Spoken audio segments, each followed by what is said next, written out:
It's been a long flight from Dakar to Kingston, right? But as this flight was so long, because Dakar, Casablanca, Miami, Kingston.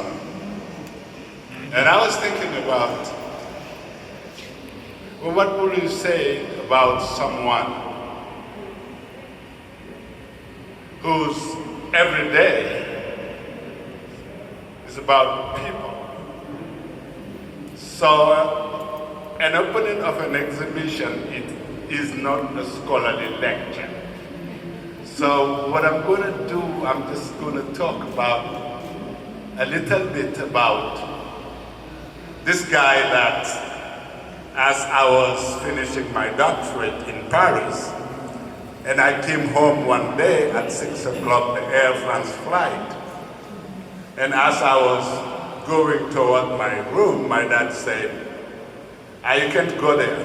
I said, what happened? He said, oh, we have guests. I said, guests? In my own room? He said, yeah. Actually, you have two guests. It was my cousin who knew Bryan and Peter Wine Lewis, who invited them at the first Biennale of Dakar in 1996 and went to my dad's house and gave them my room. So I went to my sister's house. And the next day, the whole neighborhood started talking about these people with the long breads that are at the M'Bow's house. So I came back and I've never seen them. And my father said, well, how long you will stay? I say, a month. He said, okay, you will stay at your sister's house because the room is taken. And that's really the beginning with Bryan.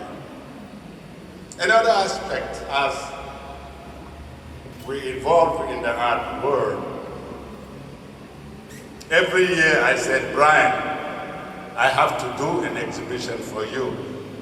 And he would say, no, do this one first, right? Do Kofi Kaiga, so we did Kofi Kaiga. And do Peter Wine Lewis, so we did Peter Wine Lewis. Do Cecil Cooper, and then we did Cecil Cooper. And it is that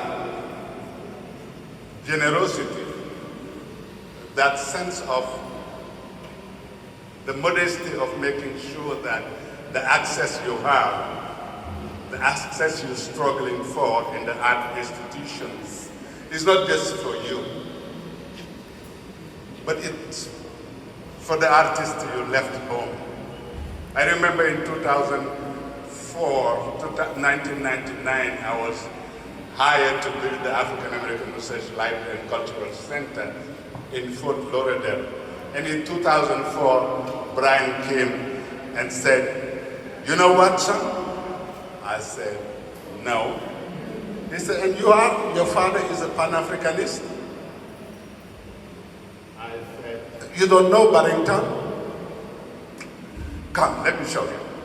And this is how Barrington Watson came to Broward County African American Research Library and Cultural Center. That story had never been told. Right. And again, he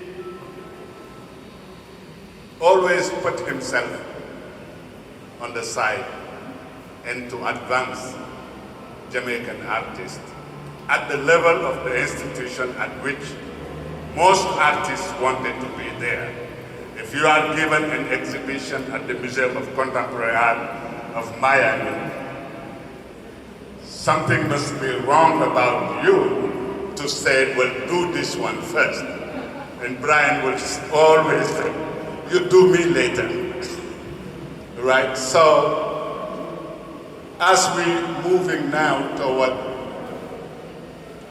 a new order in the art world, where perhaps contemporary artists from what was then called Third World are now signifying a world as it could be. When you look at the works of these artists, it is not the world as it has been, slavery and colonialism, and not the world as it is, but the world as it could be. How do we forge the world in which not only some of us are better off, but a world in which we are all better off? If you look at Bryan's, I call him the flaneur, in the sense that his tribulations are from Africa to Turkey, to the Middle East, to Asia, in this quest for what Barry Geithner calls what it means to be human. So it is a pleasure for me to come to this exhibition. I'm waiting now for all of you guys in Dakar for the largest project we will ever undertake in Africa, starting in the United States, Jamaica on My Mind, which is a project that will start in the United States and that will travel into 5 African national museums to highlight this deep impact that Jamaica had on our generation. And how do we now present to the young generation? If you are born in Africa and you are 25 years old, chances are you have never seen a work by Peter Wayne Lewis or Bryan McFarlane or the generation after Philip Thomas. So what we're trying to do at the Museum of Black Civilization is to organize the Jamaica on My Mind in an exhibition we call Levity and Aliveness.